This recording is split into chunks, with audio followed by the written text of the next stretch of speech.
Hello, everybody, and welcome to Kyrus Has Friends. My name is Kyrus, and on this episode, we have a really cool special guest, someone that means the world to me. But before we get to him, if you like what you're watching today, please be sure to follow me on Facebook and Instagram at The Vibe with Kai, and follow me on Snapchat and TikTok at Kyrus Keenan. Or you can visit my website, thevibewithkai.com, where we talk about ways that you could do good, feel good, be good, and live a good life full of good vibes. But enough about me. Enough about my nonsensical nonsense. I am sitting here with my good friend, the producing artistic director and founder of the Ritz Theater Company, Mr. Bruce Curless. Bruce, hi, how are you, sir? Oh, Kyrus, I'm good. A little stir crazy, but I'm I good. think we all are, but you're looking good. You're looking good, sir. Thank you, as are you. Thank you, man. Thank you. So, how quarantine? Well, we'll talk about theater in a second, but just quarantine in general. These are, we were saying right before we hit, play here that these are unprecedented times, right? Especially in the Absolutely. artistic community. But before we get to the art side of things, just I'm checking in with you as Bruce Curless. Bruce Curless, how are you feeling right now? Well, I'm pretty good. I don't know if Yeah. I can watch any more episodes of Special Victims Unit, but I do Look what I can. That's what. Listen, Law and Order SVU is one of my favorite TV shows. So like, it's perfectly fine. That's awesome, though. I hope that you're feeling good. How is the family doing? Good. I mean, both Kim, my wife, and Roberta, my daughter, are both introverts, Hmm. so they kind of dig all this, Right, right. and I'm all alone. That's very cool. Well, you've always had an outgoing, fun, personality, which people tend to gravitate to in mass. But you mentioned your daughter Roberta, and actually, I want to tell this story because this is one of my favorite things ever. You were such a proud dad, and I love that about you. You were such a proud dad, even if it annoys her. And I remember when Roberta won a Kelsey and it, Award. and it does. When she won a Kelsey, where she didn't even want you at the ceremony in the first place, but you were there, and she won an award, and you just had a proud dad moment. What is what is it like when you have these proud dad moments, and she's like, "Dad, stop it." Oh, if I could count the time she said, "Dad, stop it," there'd be no time left in this interview. Um, I think that's my whole purpose in life is to embarrass her. But she's so talented and she's a good person, and I got to work with her on American Idiot and things like that. She's such a good person, such a kind heart. Right. Um, so let's talk theater for a little bit. So it's quarantine. We can't perform. We can't do shows. We can't do anything like that. You are the artistic director of a major theater here in New Jersey. What's it like having to deal with this unprecedented situation? As the leader of a theater. We're inventing the book as we write it. We have regular Zoom meetings. Um, um, we we've been running some of our pieces of theater that are not restricted. Our original Ravenswood, we ran the entirety, which was filmed really beautifully Hmm. by Emerald Productions. And then we did a Shakespeare piece. We've done a couple of other things that we can put out there that are in public domain. Hmm. Right. And to come is our production of HMS Pinafore, which we got a special grant to film it and send it to senior citizen homes. And that was done with like 5 or 6 cameras. It's really kind of remarkably filmed. Right. Oh, that's cool. So you're just finding ways to just still keep the art alive, the best way that you can. Not much dollars, but Right. Right.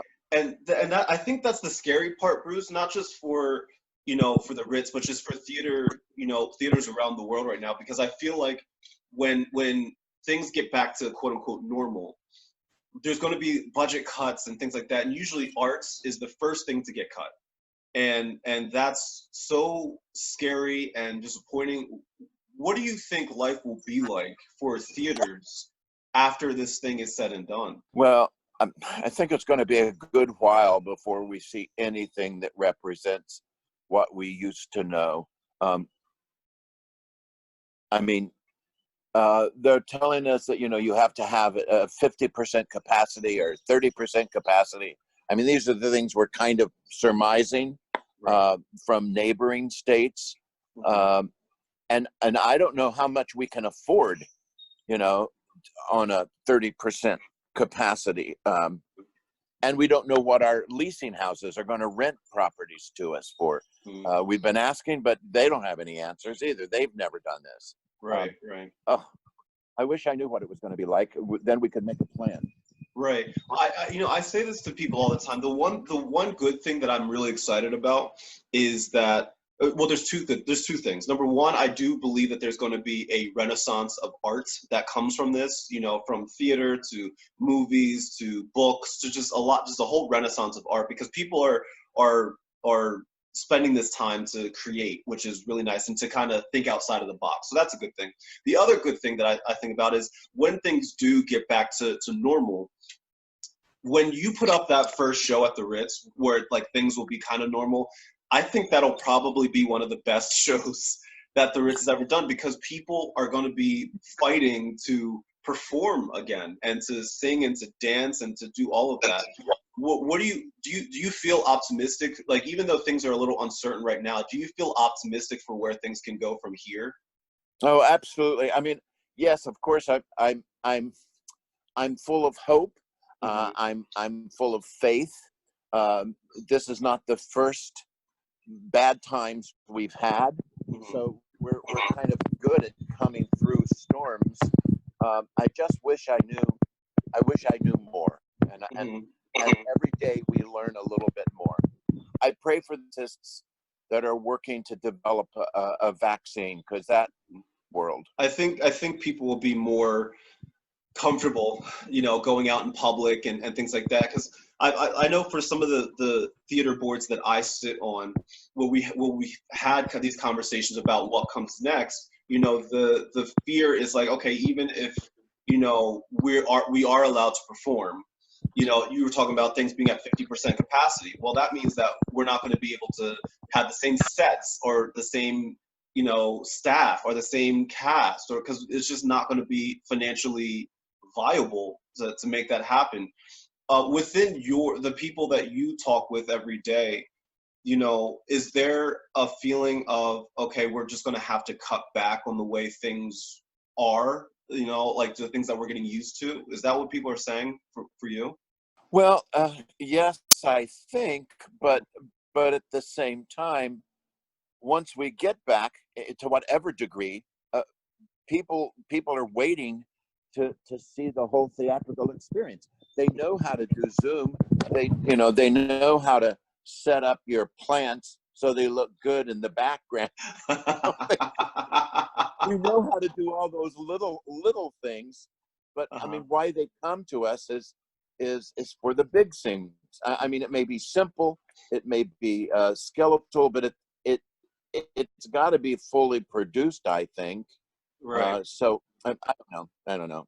Right. So I do feel optimistic about, you know, how things move forward, mainly because, I mean, you are somebody that has been a leader in this world for quite some time. I know that you've given me a boatload of opportunities, and I am incredibly thankful for that. So just the future of the Ritz, you know, I mean, obviously pre-COVID, you know, you and I have had this conversation, but the future of the Ritz, you want to continue to grow it and to adapt with the times. Even obviously we're all being forced to now, but um, where do you see what if best case scenario for the Ritz? What do you see happening? You know, this time 5 years into the future. Oh, well, I hope we have a healthy subscription base, Hmm. or at least a patron base. Hmm. And that artists want to come back and work. And of course, not only am I worried about the patrons, I'm concerned about the artists. How do we do a love scene for a Hmm. while? Hmm. Are we going to just touch fingertips? Yeah. That's how it's done. That's real love, Bruce. Touching fingertips. Yeah, I know. Oh, I know. No, it's very, because theater is very intimate. You know, from a physicality standpoint, like you can't social distance a Broadway musical. You know, it's just next to impossible. So, you know, there's a certain intimacy, and I guess at this point, there's already a trust that had to be between two or more performers on a stage. But now, even so, just from a health standpoint, there's just going to have to be this trust, and like it. I mean, I'm curious myself. all you got to do is think back how many of those actors you've shared the stage with that spit when they talk or when they sing. It's like, whoa, no. That's very true. Because I'm thinking about all the times my music director or my vocal coach will be like, you know, when I'm enunciating, like make sure you over enunciate everything and then just let it out, just let it all out. Spit out words. Yes. Out. And now it's just going to be like, now stop it. So one conversation that you and I have had that, and I'm really appreciative of your efforts on this, is about people of color in the world of theater, and giving them opportunities. And I mean, given the world that we live in right now, literally right now at this point, you know, there's a lot of people of color that just feel just underappreciated, not just in theater, but just like in the world right now. You and I have had this conversation before about, you know, giving more people of color an opportunity to perform. Um, what are some of the things that you have done to kind of help usher those opportunities? And I know you and I talked about, you know, partnering with the Spanish community for In the Heights and things like that. What are there other things that you've been attempting to do with that? Well, I mean, if you want to diversify your audience, you have to diversify what they see on the stage. Mm-hmm. So if the theater is a personal experience, so if you have nothing to identify with, you're getting a very small piece of that experience. Mm-hmm.